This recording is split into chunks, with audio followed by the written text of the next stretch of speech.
أما بعد فأعوذ بالله من الشيطان الرجيم المال والبنون زينة الحياة الدنيا والباقيات الصالحات خير عند ربك ثوابا وخير أملا وقال سيدنا رسول الله صلى الله عليه وسلم قال الله تعالى ولا يزال عبدي يتقرب إلي بالنوافل حتى أحبه آمنت بالله صدق الله مولانا العلي العظيم وصدق رسوله النبي الكريم ونحن على ذلك لمن الشاهدين والشاكرين والحمد لله رب العالمين اللهم صل على محمد وعلى آل محمد كما صليت على إبراهيم وعلى آل إبراهيم إنك حميد مجيد اللهم بارك على محمد وعلى آل محمد كما باركت على إبراهيم وعلى آل إبراهيم إنك حميد مجيد الحمد لله একদিন নবীজি সাল্লাল্লাহু আলাইহি ওয়াসাল্লাম তার প্রিয় চাচা হযরত আব্বাস রাদিয়াল্লাহু আনহুকে বলছিলেন ইয়া আব্বাস ইয়া আম্মা চাচাজি আলা উতিকা আমি কি আপনাকে একটি জিনিস দেব না আলা আমহুকা আমি কি আপনাকে একটি উপহার দেব না আলা আহবুকা এক বিশেষ স্পেশাল উপহার দুইবার তিনবার এভাবে বলছে আমি কি একটি জিনিস আপনাকে দিব না একটি উপহার আপনাকে দিব না একটা স্পেশাল একটা হাদিয়া উপহার উপঢৌকন আমি কি আপনাকে দিব না আলা আফআলু বিকা আশরা ফিসালি এই উপহারটা এমন একটা উপহার এটা যদি আপনি দিতে পারেন এটা যদি গ্রহণ করতে পারেন এই একটা উপহারের বিনিময়ে একটা উপঢৌকনের বিনিময়ে আপনার 10 রকমের গুনাহ খাতা মাফ করে দেওয়া হবে ইদা আনতা ফাআলতা যালিক গাফারাল্লাহু লাকা যামবাক এটা এমন একটা উপহার এমন একটা উপঢৌকন হাদিয়া যে আপনি যদি আপনার জিন্দেগিতে এটাকে ধারণ করতে পারেন অবলম্বন করতে পারেন তাহলে আপনার 10 রকমের গুনাহ খাতা মাফ করে দেওয়া আউয়ালাহু ওয়া আখিরাহু যে গুনাহগুলো আপনি করেছিলেন জীবনের শুরুর ভাগে কিন্তু এখনো তওবা ইস্তিগফার করা হয়নি রয়ে গেছে ওই সমস্ত গুনাহকেও মাফ করে দেওয়া হবে যেগুলো আপনার জীবনের শেষ প্রান্তে করা হয়েছে সেগুলোকেও ক্ষমা করে দেওয়া হবে যদি আপনি উপঢৌকনটা গ্রহণ করতে পারেন এটা একটা আমলটা যদি নিজের জিন্দেগিতে নিয়ে নিতে পারেন তাহলে আল্লাহ তাআলা আপনার হাদিসাহু ওয়া কাদিবাহু পুরাতন যে সমস্ত গুনাহ এখনো তওবা করা হয় নাই ওইগুলো আল্লাহ তাআলা মাফ করে দিবেন একেবারে অতি সম্প্রতিকালে যে সমস্ত গুনাহ হয়ে গেছে ওইগুলোকেও আল্লাহ তাআলা মাফ করে দিবেন চাচাজি যদি আপনি এটা গ্রহণ করতে পারেন তাহলে খাতাহু ওয়া আমদাহু যে সমস্ত গুনাহ খাতা অনিচ্ছাকৃতভাবে অসাবধানতাবশত হয়ে গেছে অসচেতনভাবে গুনাহ করা হয়ে গেছে সচেতনভাবে করা হয় নাই এইগুলোকেও আল্লাহ তাআলা মাফ করে দিবেন আর যদি কখনো এমন ভুল হয়ে গিয়ে থাকে যে গুনাহটা করার কথা ছিল না কিন্তু ইচ্ছাকৃতভাবেই সেই গুনাহটা করা হয়ে গেছে তাহলে সেই গুনাহকেও আল্লাহ তাআলা মাফ করে দিবেন চাচাজি আমি আপনাকে যে উপহারটা দিতে চাই এটা আপনি গ্রহণ করবেন কিনা দিবেন কিনা আমি আপনাকে দিব কিনা এটা এমন একটা উপহার যদি আপনি নিতে পারেন তাহলে সগীরাহু ওয়া কাবীরাহু আপনার ছোট ছোট যে সমস্ত গুনাহ আছে ওই আমলের দ্বারা ওই গুনাহগুলো যেরকম মাফ হবে, কাবীরাহু আপনার কবিরা গুনাহগুলো আল্লাহ তাআলা মাফ করে দিবেন। অথচ কবিরা গুনাহ এক একটা এতটুকু শক্তিশালী, এতটুকু পাওয়ার তার ভিতরে আছে, মুহাদ্দিসিনে কেরাম বলেন একটা কবিরা গুনাহ ব্যক্তিকে জাহান্নামে নিয়ে যাওয়ার জন্য যথেষ্ট। এখন নবীজি বলেন তার প্রিয় চাচাজিকে, একেবারে নিজের একেবারে কাছের শ্রদ্ধেয় চাচাকে বলেন, আমি আপনাকে একটা উপহার দিতে চাই, একটা উপঢৌকন দিতে চাই, আপনি গ্রহণ করলে সগীরা হোক কবিরা হোক সকল প্রকার গুনাহ আপনার মাফ করে দেওয়া হবে। চাচাজি, আমি আপনাকে যে উপহারটা দিতে চাই, যদি আপনি এটা নিয়ে নিতে পারেন তাহলে সিররাহু ওয়া আলানিয়াতাহু, যে সমস্ত গুনাহ আপনি গোপনে করেছেন, নির্জনে একান্তে করেছেন, আল্লাহ ছাড়া কেউ জানে না দুনিয়া, ওইগুলোকে আল্লাহ যেরকম মাফ করে দিবেন, যে সমস্ত গুনাহ প্রকাশ্যে করা হয়ে গেছে ওইগুলোকেও আল্লাহ তাআলা মাফ করে দিবেন। এই 10 রকমের গুনাহ আল্লাহ মাফ করবেন, এমন একটা আমল, এমন একটা উপহার, এমন একটা উপঢৌকন আমি কি আপনাকে দিব না?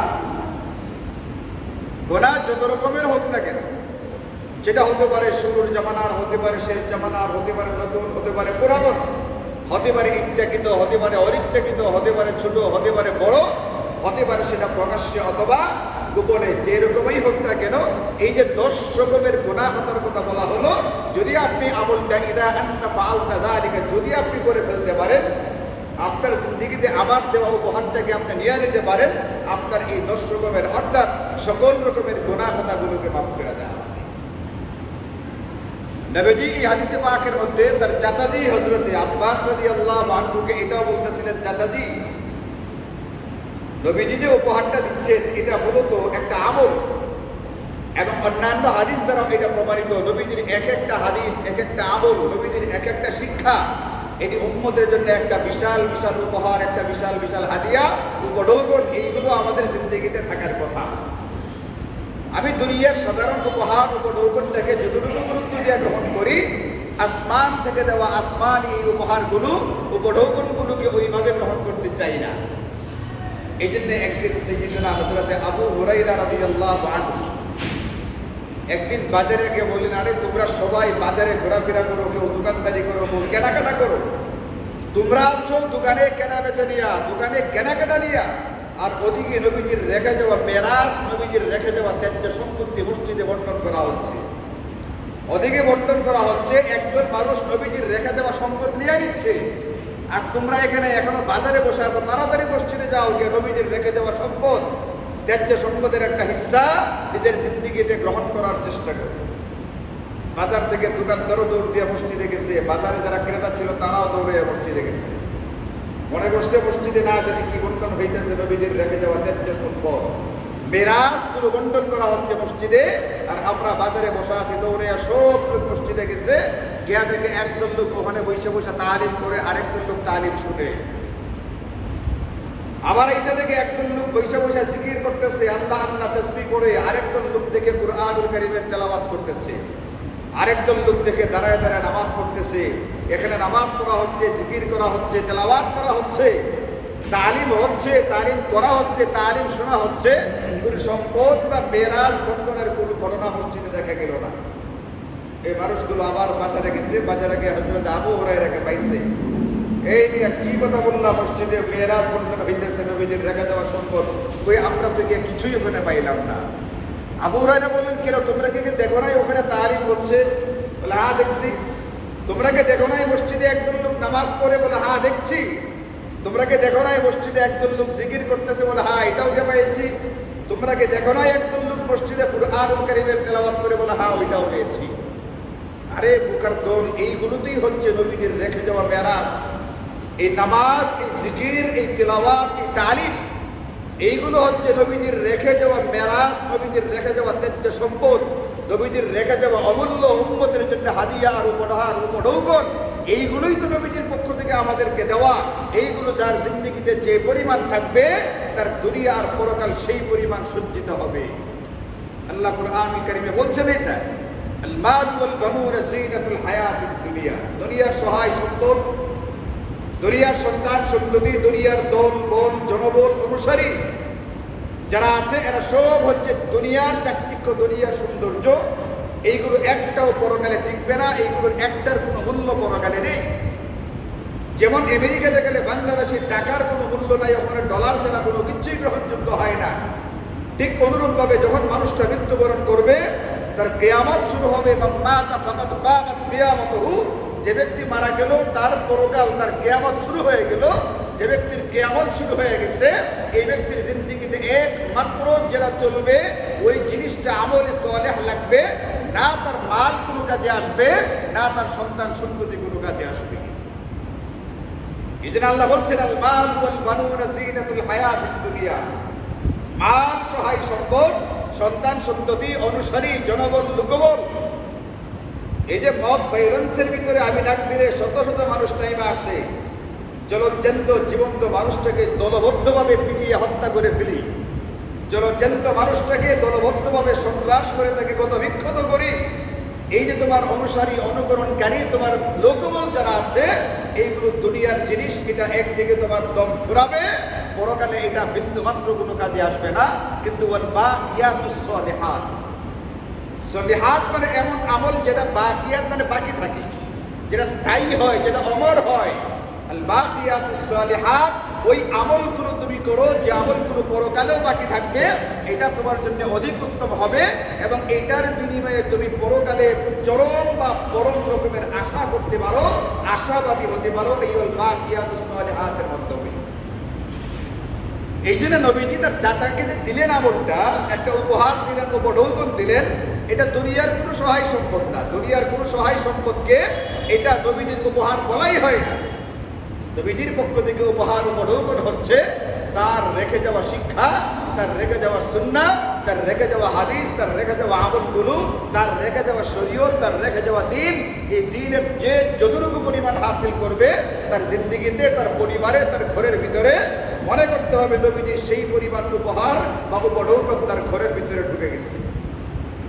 নবীজি তার চাচাজিকে ডাকতে বলে, চাচাজি আমি আপনাকে উপহারটা দিচ্ছি। প্রিয় চাচাজিকে উপহারটা দিচ্ছেন অত্যন্ত শ্রদ্ধা ভরে, স্নেহ ভরে।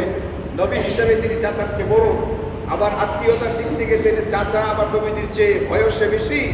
সব দিক বিবেচনা করে, শ্রদ্ধা, স্নেহ সবগুলো মিশ্রিত করে, সবগুলো মাখায় বললেন, আমি কি আপনাকে একটা উপহার দিব না চাচাজি? আপনি উপহারটা গ্রহণ করবেন, ধারণ করে আপনার জিন্দিগিতে, আপনার জিন্দিগির আগে পরের, নতুন পুরাতন, জানা অজানা, গোপনে প্রকাশ্যে, ছোট বড় যত রকমের গুনাহ আছে সমস্ত গুনাহগুলোকে মাফ করে দেওয়া হবে। চাচাজি আমি আপনাকে আমলটা দিচ্ছি, ইনিস্তাতানা, যদি আপনি পারেন, ফি কুল্লি ইয়াউমিন মাররাতান ফাফআল, দৈনিক একবার এই আমলটা করতে, তাহলে দৈনিক একবার করে নেন। 24 ঘন্টার ভিতরে আমলটা আপনি একবার যদি করতে সক্ষম হন, এটা আধা ঘন্টা, 35 মিনিট, 40 মিনিটের মতো সময় লাগে। কে কতটুকু গতিতে পড়তে পারে, কতটুকু গতিতে আমলটা করতে পারে, ওটার ভিত্তিতে এটা সময়টা একটু কম বেশ হয়। সর্বোচ্চ 5-7 মিনিটের ব্যাপার, মানে পার্থক্যটা হয়। আধা ঘন্টা থেকে 40 মিনিট সর্বোচ্চ লাগে এই আমলটা করতে। নবীজি বলেন, যদি আপনি পারেন তাহলে জিন্দেগিতে অন্তত একবার এই আমলটা করবেন। যদি না পারেন, আপনার প্রতিদিন আমলটা একবার করা সম্ভবপর হয়ে ওঠে না, একবার আপনি করতে পারেন না, উপহারটা একবার আপনি দেখতে পারেন না, স্পর্শ করতে পারেন না, আপনার উপর এটা আমল করা সম্ভবপর হয় না, তাহলে ফাফি কুল্লি জুমাআতিন মাররাতান, অন্তত প্রতি 7 দিনে, প্রতি জুমায় অন্তত একবার আপনি আমলটা করার চেষ্টা করবেন। এটা বলতে গেলে প্রায় সবার পক্ষে সম্ভব যে প্রতি 7 দিনে অন্তত একবার আমলটা করা হয়।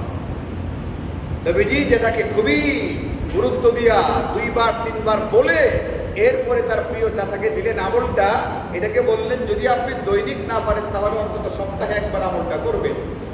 আচ্ছা চাচা, যদি কোনো কারণে ইল্লা তাফআল, এটাও না পারেন, আপনার দ্বারা আমলটা সপ্তাহে একবার করা সম্ভবপর হচ্ছে না, তাহলে ফাফি কুল্লি শাহরিন মাররাতান, অন্তত প্রতি মাসে অন্তত আপনি আমলটা একবার করবেন। মাসে, এক মাসে একবার করা হবে, আধা ঘন্টা থেকে 40 মিনিট সময় দেওয়া হবে, দিয়ে আপনি আমলটা গ্রহণ করবেন। নবীজি বলেন যদি এইটাও না পারেন ইল্লা তাফআল, তাহলে আপনি ফাফি কুল্লি সানাতিন মাররাতান, অন্তত বছরে একবার আপনি আমলটা করার চেষ্টা করবেন। নবীজি আরো সহজ করে দিয়া বললেন, তাও যদি না পারেন, কতটুকু মায়া, কতটুকু দয়া, কতটুকু স্নেহ নিয়ে কথাটা বলছেন, যে আপনি পারলে দৈনিক করবেন, না পারলে 7 দিনে করবেন, না পারলে মাসে একবার করবেন, না পারলে বছরে, এরপরেও যদি আপনার দ্বারা সম্ভবপর না হয় চাচাজি, ফি উমরিকা মাররাতান, অন্তত জীবনে হলেও একবার করবেন। এমনটা যাতে না হয় 60, 70, 80 বছরের জিন্দিগি পার হয়ে গেল, জিন্দিগিতে একবারও আমি তারণ করতে পারলাম না। এর যে দুর্ভাগ্যের, এর যে আফসোসের কথা আর কোনোটাই হবে না। এত স্নেহ করে, এত শ্রদ্ধা করে, এত গুরুত্ব দিয়া, এত সময় নিয়ে বুঝিয়ে, এতভাবে সুযোগ দিয়া, হয় দিনে, নতুবা সপ্তাহে, নতুবা মাসে, নতুবা বছরে, এটাও যদি না পারেন তাহলে বছরে অন্তত একবার করবেন।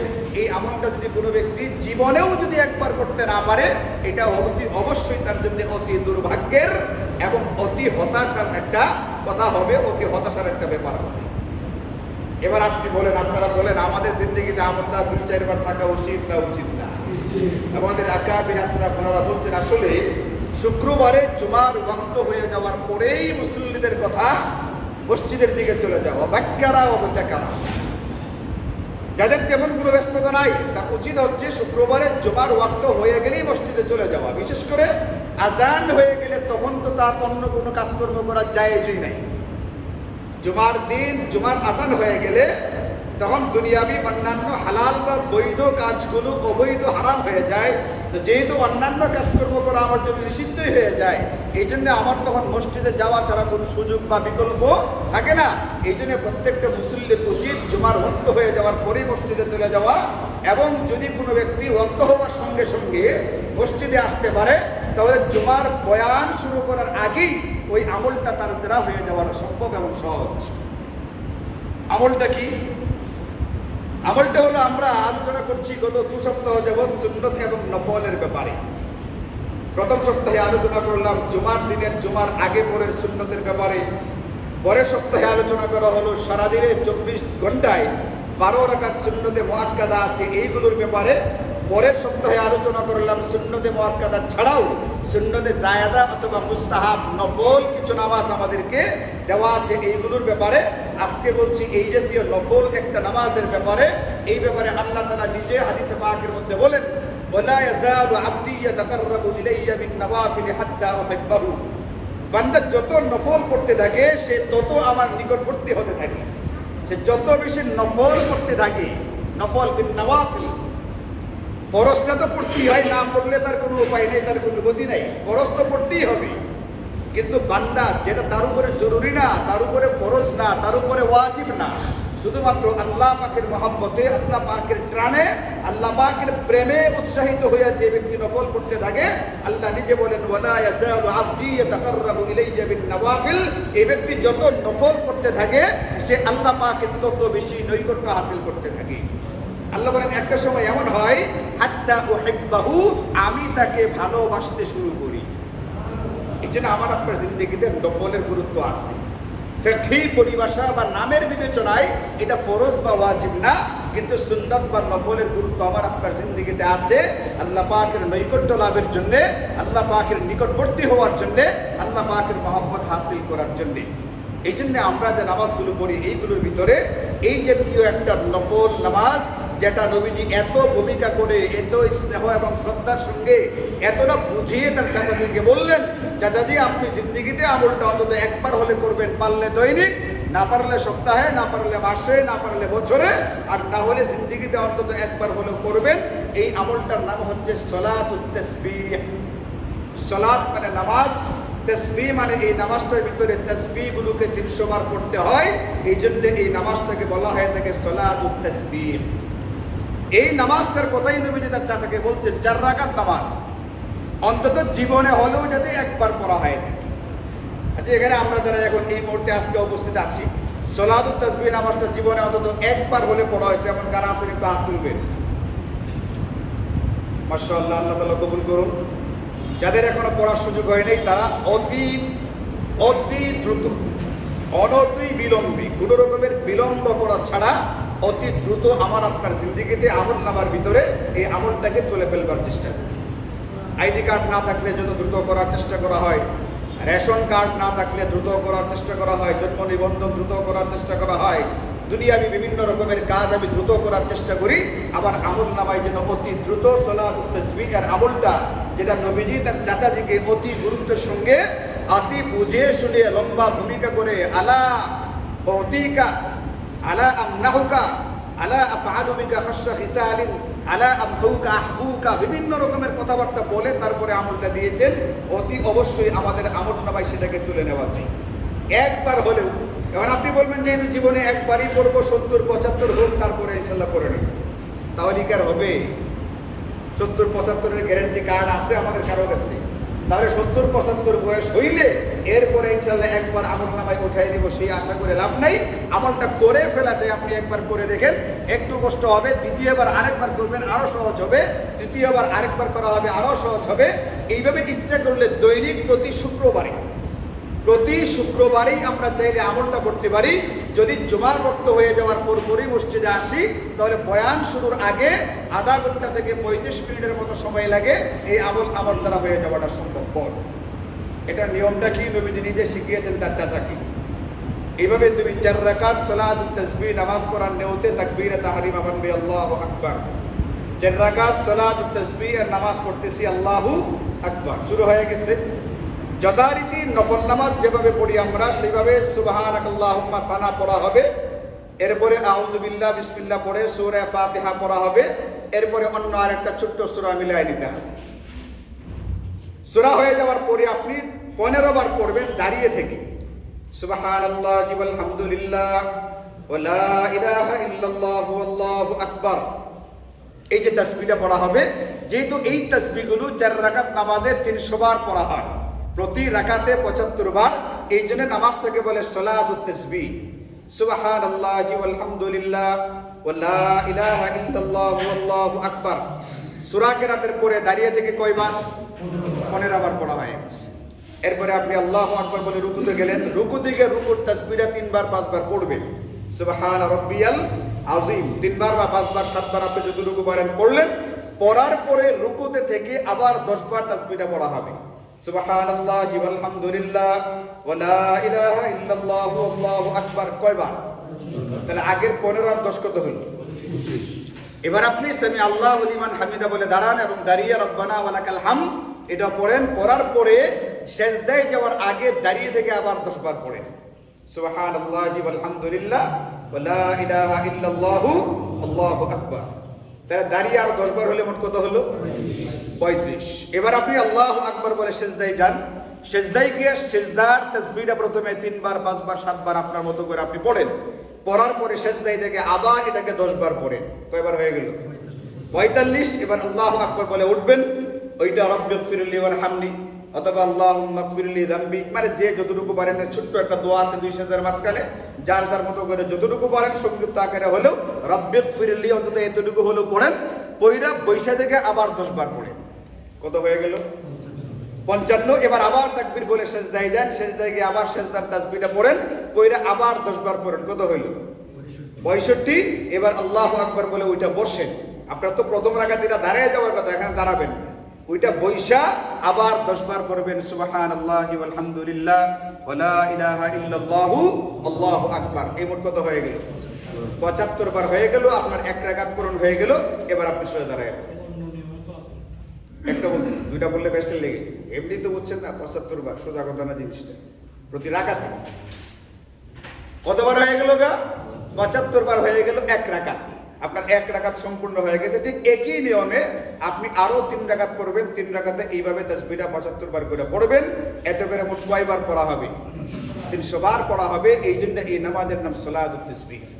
এই তাসবিহগুলো নামাজের ভিতরে 300 বার পড়া হবে। এই তাসবিহগুলো নামাজ ছাড়া, ওযু ছাড়া, মসজিদে ছাড়া, কিবলামুখী হওয়া ছাড়া আপনি যদি চলতে ফিরতেও এইগুলো পড়েন, এইগুলোর হাজারো ফজিলতের কথা নবীজি সাল্লাল্লাহু আলাইহি ওয়াসাল্লাম হাদিসে পাকের মধ্যে বলছেন।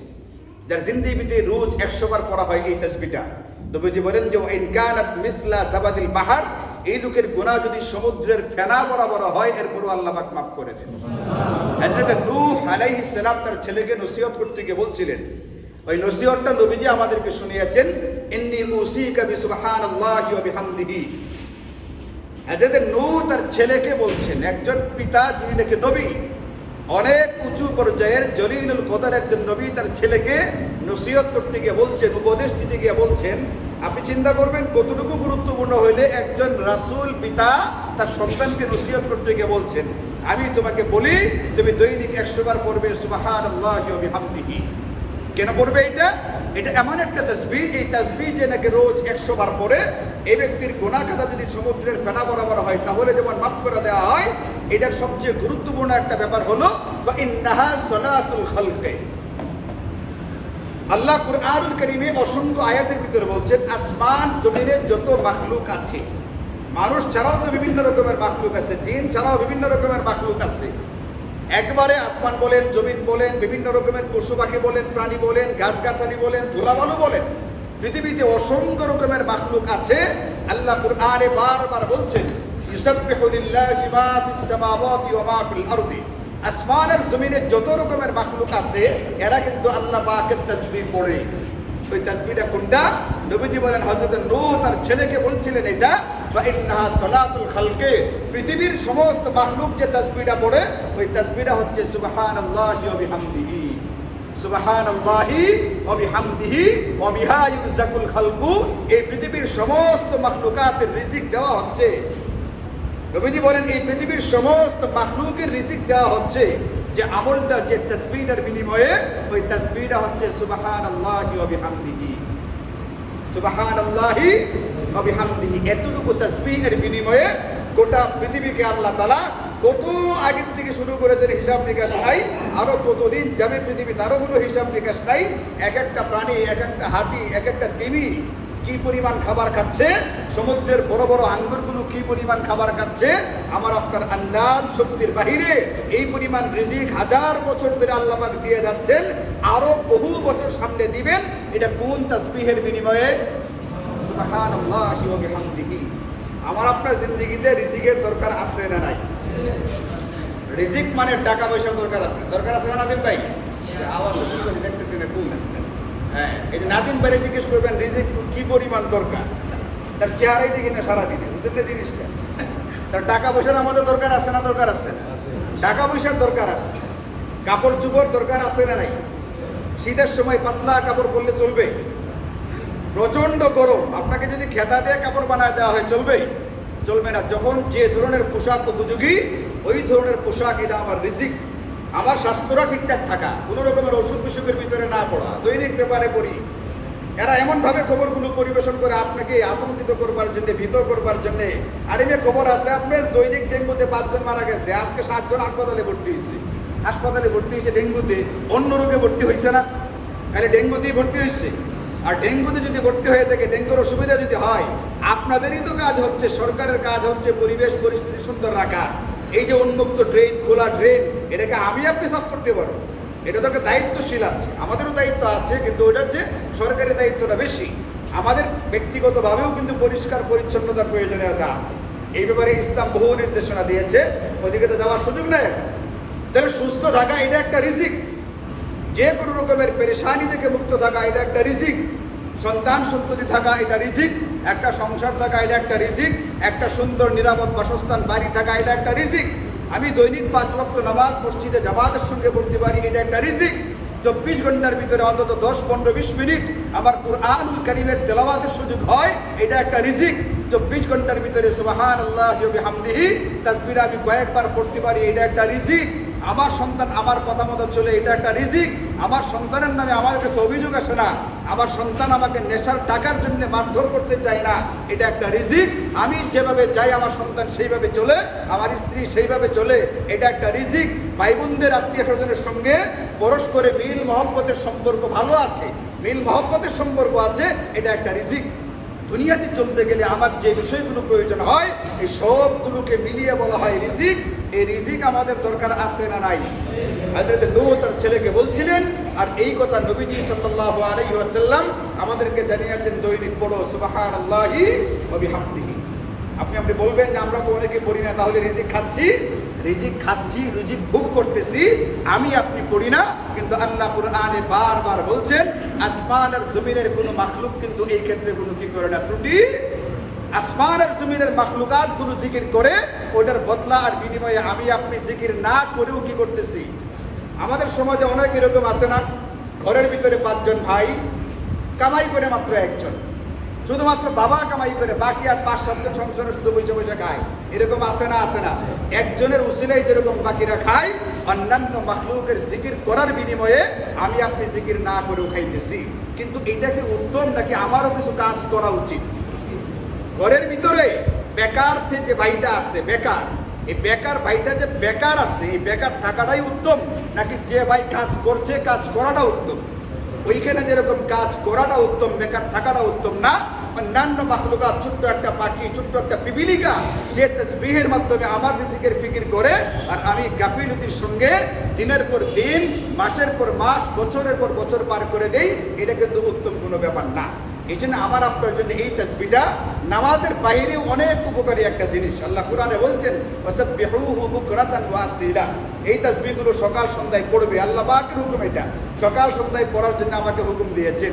এই তাসবিহটা এই 4 রাকাত নামাজের ভিতরে পড়তে নবীজি সাল্লাল্লাহু আলাইহি ওয়াসাল্লাম তার চাচাকে 1টা 2টা 3টা 4টা ভূমিকা করে অত্যন্ত অনুনয় বিনয়ের সাথে, শ্রদ্ধার সঙ্গে, স্নেহের সাথে সব দিক মিলিয়ে ঝুলিয়ে তারপরে বলছেন, এবং এটাও বলছেন আপনি যদি এই আমলটা করতে পারেন, আপনার আগে পরের সহকারে সব মিলাইয়া 10 রকমের গুনাহ, অর্থাৎ সকল রকমের গুনাহ খাতা আল্লাহ পাক মাফ করে দিবেন। এবং এটাও বলছেন যদি পারেন দৈনিক পড়বেন, না পারলে সপ্তাহে, না পড়লে মাসে, না পারলে বছরে, অন্তত জীবনে একবার হলেও পড়বেন। যে আহ্বানটা নবীজি জানিয়েছেন জীবনে হলেও একবার পড়া উচিত, এটা যদি আমার আমল নামায় এখনো না উঠে থাকে, এটা আফসোসের কথা। এই জন্য আমরা সলাতুত তাসবিহ এর নামাজটা যদি যারা বুঝে ফেলেছি তো আলহামদুলিল্লাহ, যদি কারো বুঝতে এখন অসুবিধা থেকে থাকে, একজনের সঙ্গে একটু কথা বলে বুঝে নিয়ে অতি দ্রুত আমলটা করা উচিত।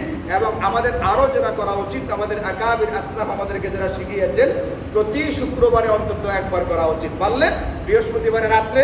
এটা যদি না হয়, আপনি যদি ওখানে পরিবেশ পরিস্থিতি আপনাকে সুযোগ না দেয়, আপনি শুক্রবারে জুমার ওয়াক্ত হয়ে যাওয়ার পরই, আজানের অপেক্ষা করা দরকার নাই, জুমার ওয়াক্ত হয়ে যাওয়ার আগে আপনি প্রস্তুতি নেন, ওয়াক্ত হয়ে যাওয়ার পরেই মসজিদে আসে বয়ানের আগেই আপনি 4 রাকাত নামাজ একলা একলা আদায় করে ফেলেন। আল্লাহ তাআলা আমাদেরকে তৌফিক দান করুন।